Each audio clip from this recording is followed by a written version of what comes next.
കൂട്ടുകാർക്ക് നമസ്കാരം. Serial മാനിയ variety സ്റ്റോറീസിന്റെ ഏറ്റവും പുതിയൊരു വീഡിയോയിലേക്ക് എല്ലാവർക്കും സ്വാഗതം കേട്ടോ. അപ്പൊ ഞാൻ എത്തിയിരിക്കുന്നത് നമ്മുടെ ചെമ്പനീർ പൂവ് സീരിയലിന്റെ ഇന്നത്തെ ആ ഒരു സൂപ്പർ ഹിറ്റ് കഥയൊക്കെ ആയിട്ടാണ്. അപ്പൊ നമുക്ക് ഇന്നലെ ആ ഒരു വീഡിയോ ഒന്നും ഇടാനായിട്ട് പറ്റിയില്ല, ചെറിയ തിരക്കുകളൊക്കെ ആയിപ്പോയത് കൊണ്ടാണ്. അപ്പൊ എല്ലാവരും ക്ഷമിക്കുക. അങ്ങനെ നമ്മുടെ കഥ തുടങ്ങുമ്പോൾ നമ്മളെ കാണിക്കുന്നത് ചന്ദ്രമതി ആണെങ്കിലോ മകന്റെ വിവരങ്ങളൊന്നും അറിയാതെ വളരെ വിഷമിച്ചിരിക്കുമ്പോഴത്തേക്കിനും ചന്ദ്ര ഒന്നുകൂടി സുധിയുടെ ഫോണിലേക്ക് ട്രൈ ചെയ്ത് നോക്കുകയാണ്. അപ്പോൾ കോള് കണക്റ്റ് ആകുകയും ആ കോൾ എടുക്കുന്നത് നമ്മുടെ ശ്രുതിയാണ്.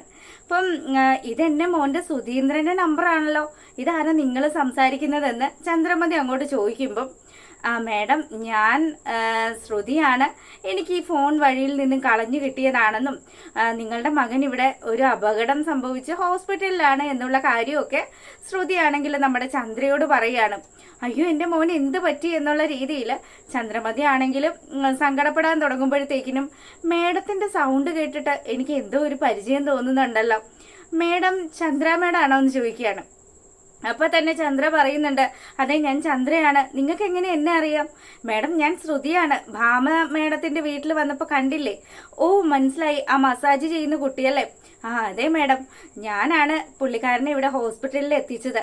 അപ്പോൾ കാലിന് ചെറിയൊരു പരിക്കുണ്ടെന്നേ ഉള്ളൂ, വേറെ പ്രശ്നങ്ങളൊന്നുമില്ല, ഡിസ്ചാർജ് ചെയ്യാമെന്നുള്ള കാര്യമൊക്കെ ഡോക്ടർ പറഞ്ഞെന്ന് പറയുമ്പോഴത്തേക്കിനും ചന്ദ്രമതി ആണെങ്കിലോ വളരെ സങ്കടപ്പെട്ടിട്ട് എന്നാൽ ഞാൻ വേഗം തന്നെ വരാം, ഏതാണ് ഹോസ്പിറ്റൽ, എന്താണ് ഡീറ്റെയിൽസ് എന്നൊക്കെ തിരക്കുകയാണ്.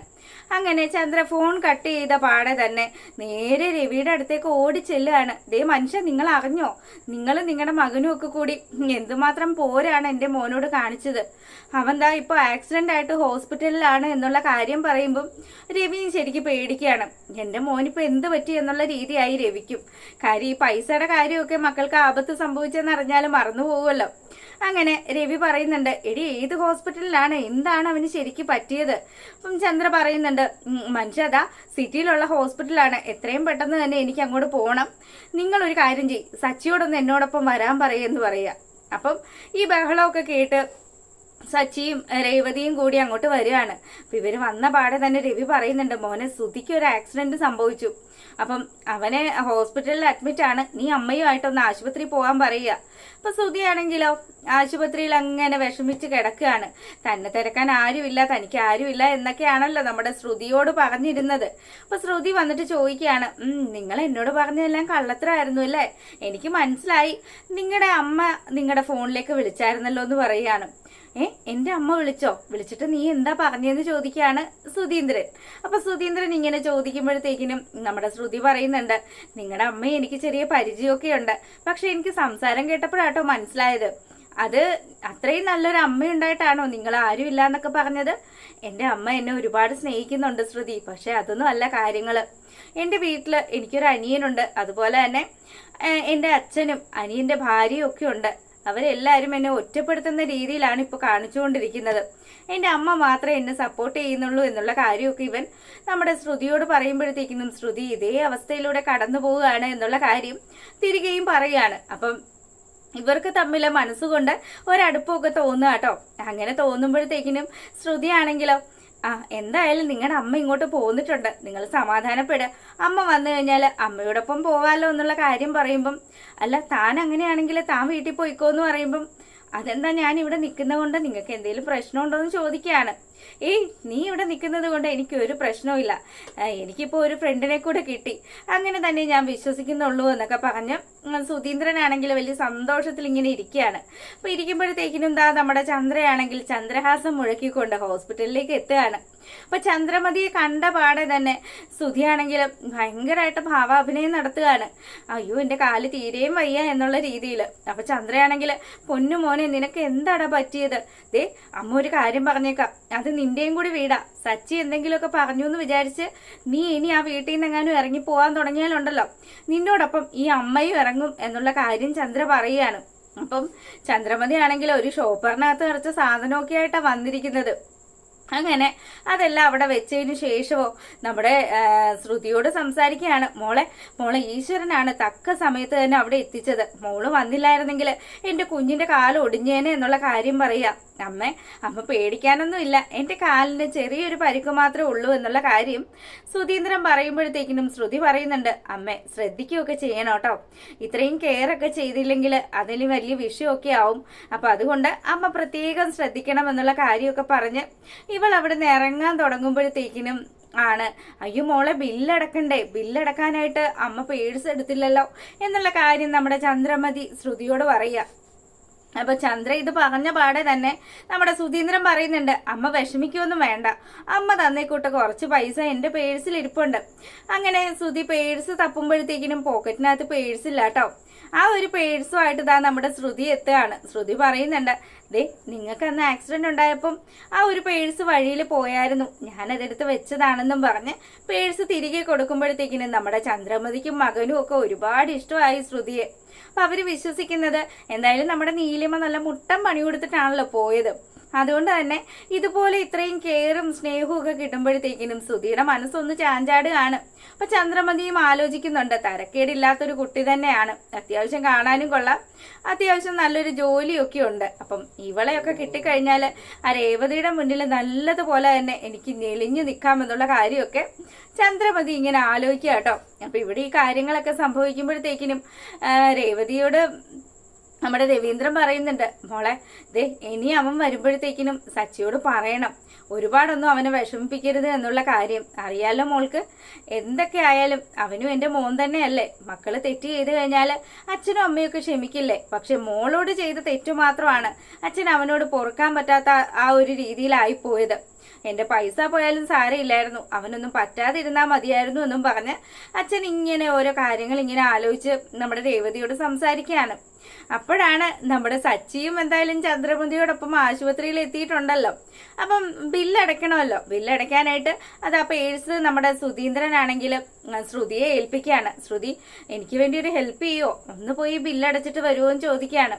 അതിനെന്താ, എനിക്കൊരു പ്രശ്നമില്ല, ഞാൻ പോയി ബില്ലടയ്ക്കാമെന്നും പറഞ്ഞ് ഇവളാണെങ്കിൽ ആ ഒരു പേഴ്സും വാങ്ങിച്ച് ക്യാഷും ഒക്കെ വാങ്ങിച്ച് നേരെ അങ്ങ് ബില്ലടയ്ക്കുന്ന കൗണ്ടറിലേക്ക് ചെല്ലുക. അപ്പൊ ചെല്ലുമ്പോഴത്തേക്കിനും നമ്മുടെ സച്ചിയാണെങ്കിൽ അവിടെ നല്ലൊരു ക്യൂവിൽ അങ്ങ് നിൽക്കുകയാണ്. അപ്പൊ കുറച്ച് ആൾക്കാരൊക്കെ അവിടെ വേറെയും ഒക്കെ നിൽക്കുന്നുണ്ട്. പെട്ടെന്ന് തന്നെ ഈ ലേഡീസിന് പ്രത്യേകിച്ച് ക്യൂ ഇല്ലാത്തത് കൊണ്ട് നമ്മുടെ ശ്രുതി ആണെങ്കിൽ ഫ്രണ്ടിലേക്ക് കയറാൻ വരുമ്പോഴത്തേക്കിനും സച്ചി ആണെങ്കിൽ അവളെ തടയുകയാണ്. അല്ല, ഇത് എങ്ങോട്ട് കയറിപ്പോവാണ്, ഈ ക്യൂ മോള് കണ്ടില്ലേന്ന് ചോദിക്കുക. അതിന് ഇത് ക്യൂ ഒന്നും അല്ലല്ലോ, അതെ ഇത് ലേഡീസിന്റെ ക്യൂവില്ലേ, ആ ലേഡീസിന്റെ ക്യൂവിലാണ് ഞാനിപ്പോ ഇങ്ങ് കയറുന്നത്, അതുകൊണ്ട് നിങ്ങൾ നിങ്ങളുടെ പാട് നോക്കെന്നും പറഞ്ഞ് ശ്രുതിയാണെങ്കിൽ അങ്ങ് കയറി ചെല്ലാണ്. എടി എടി എടി അവിടെ നിക്ക്, ദേ ഞങ്ങളെ മണ്ടന്മാരാക്കാനൊന്നും നീ നോക്കണ്ട, ഈ ക്യൂ നീ കണ്ടില്ലേ, അത്രയും പ്രായമുള്ള അമ്മമാരൊക്കെ അവിടെ ഇരിക്കുന്നുണ്ട്, അവരൊക്കെ ഇരിക്കുന്നത് കണ്ടില്ലേ, മോള് പുറകെ പോന്ന് പറയുകയാണ്. അപ്പൊ ഇങ്ങനെയൊക്കെ പറയുമ്പോഴത്തേക്കിനും പെട്ടെന്ന് തന്നെ ആ അമ്മൂമ്മമാർക്കും ഒക്കെ ഒന്ന് ഫീൽ ചെയ്തു കേട്ടോ. അവരും പറയുന്നുണ്ട്, ഈ കൊച്ചിത് എങ്ങോട്ടാ ഈ ഇടിച്ച് കയറുന്നത് എന്നുള്ള രീതിയിൽ. അങ്ങനെ പാവം നമ്മുടെ ശ്രുതിയെ പിടിച്ച് ബാക്കിലിട്ടു. അപ്പം അവളാണെങ്കിലോ നല്ല ദേഷ്യത്തിൽ നിൽക്കുകയാണ്. ഭാവിയിൽ അനിയനാണ് എന്നുള്ള കാര്യമൊന്നും ശ്രുതി അറിയുന്നില്ലല്ലോ. അങ്ങനെ ശ്രുതി ആണെങ്കിൽ അവിടെ ദേഷ്യപ്പെട്ട് നിൽക്കുന്ന ആ ഒരു സമയത്താണെങ്കിലും സച്ചിത ബില്ലൊക്കെ സെറ്റിൽ ചെയ്ത് വളരെ കാര്യത്തിൽ ഇങ്ങനെ ഇറങ്ങി വരുമ്പോഴത്തേക്കിനും രേവതി അല്ല കേട്ടോ, ശ്രുതിയോട് ചോദിക്കുന്നുണ്ട്, ഇപ്പൊ എങ്ങനെയുണ്ട്, അതെ ആണുങ്ങളോട് മുട്ടാൻ നിൽക്കണ്ട കേട്ടോ എന്ന് പറയാണ്. അങ്ങനെ അവള് ദേഷ്യം പിടിച്ച് ഇങ്ങനെ നിൽക്കുന്നത് കാണിക്കുക. അപ്പൊ സുധീനെ സഹായിച്ചത് ഇവളാണ് എന്നുള്ള കാര്യമൊന്നും നമ്മുടെ സച്ചി അറിയുന്നില്ല. അങ്ങനെ ചന്ദ്രമതിയുടെ അടുത്ത് പോയിട്ട് പറയാ, ദേ പുന്നാര മോന്റെ ബില്ലൊക്കെ ഞാൻ അടച്ചിട്ടുണ്ട്, എത്രയും പെട്ടെന്ന് ഈ സാധനത്തിന് ഇങ്ങനെ പാക്ക് ചെയ്തെടുക്കാൻ പറയുകയാണ്. അപ്പം സാധനങ്ങളും അതുപോലെ തന്നെ അതിനോടൊപ്പം തന്നെ നമ്മുടെ സുധീന്ദ്രനും ഒക്കെ ആയിട്ട് ചന്ദ്രമതി അവിടെ നിന്ന് ഇറങ്ങുകയാണ്. അപ്പം നമ്മുടെ ശ്രുതിയോട് നന്ദിയൊക്കെ പറഞ്ഞു. ശ്രുതി അവിടെ നിന്ന് പോകുന്ന ആ ഒരു സമയത്താണെങ്കിലോ നമ്മുടെ ശ്രുതിയെ നല്ല രീതിയിലൊന്ന് നോക്കുന്നുണ്ട്. ഒരു ഇഷ്ടത്തോടു കൂടിയുള്ള ഒരു നോട്ടാട്ടോ അത്.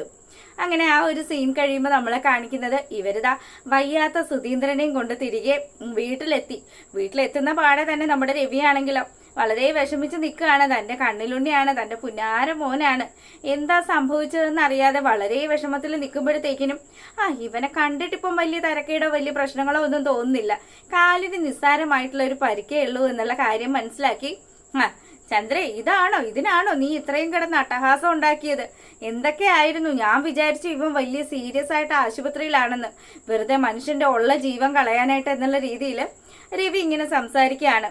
അപ്പം സുധിയാണെങ്കിൽ വളരെ മടിച്ചാണ് വീട്ടിലേക്ക് കയറുന്നത്. കയറി അവിടെ വന്നിരിക്കുന്ന ആ ഒരു സമയത്താണ് നമ്മുടെ ചന്ദ്രമതി പറയുക രേവതിയോട്, അതെ, എന്റെ മോന് ദാഹിക്കുന്നുണ്ടാവും, കുറച്ച് വെള്ളം കുടിക്കാൻ കൊടുക്കെന്ന് പറയാണ്.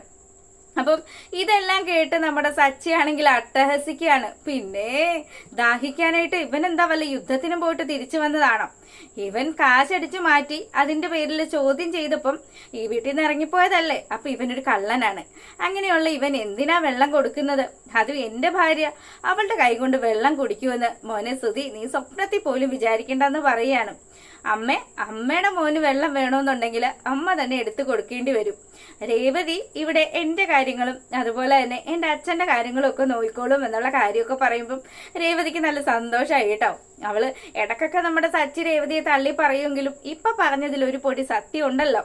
അങ്ങനെ വളരെ സന്തോഷിച്ച് നമ്മുടെ രേവതി നിൽക്കുകയാണ്. ഇപ്പൊ സുധീന്ദ്രനാണെങ്കിലോ ഇവൻ വീണ്ടും തന്നെ അപമാനിച്ചുകൊണ്ട് കൊല്ലുകയാണല്ലോ ദൈവമേ എന്നുള്ള കാര്യമൊക്കെ ഇങ്ങനെ ആലോചിച്ചിരിക്കുന്നതൊക്കെ കാണിച്ചുകൊണ്ടാണ് നമ്മുടെ ചെമ്പനീർ പൂവിന്റെ ഇന്നത്തെ കഥ അവസാനിക്കുന്നത്. അപ്പം ചാനൽ ആദ്യമായിട്ട് കാണുന്ന കൂട്ടുകാരാണെങ്കിൽ നിങ്ങൾക്ക് ഇഷ്ടപ്പെട്ടാൽ സബ്സ്ക്രൈബ് ചെയ്യാൻ മറക്കരുത് കേട്ടോ. എല്ലാവർക്കും നല്ലൊരു ദിവസമൊക്കെ ആശംസിച്ചുകൊണ്ട് വീഡിയോ വൈൻഡപ്പ് ചെയ്യുന്നു. താങ്ക്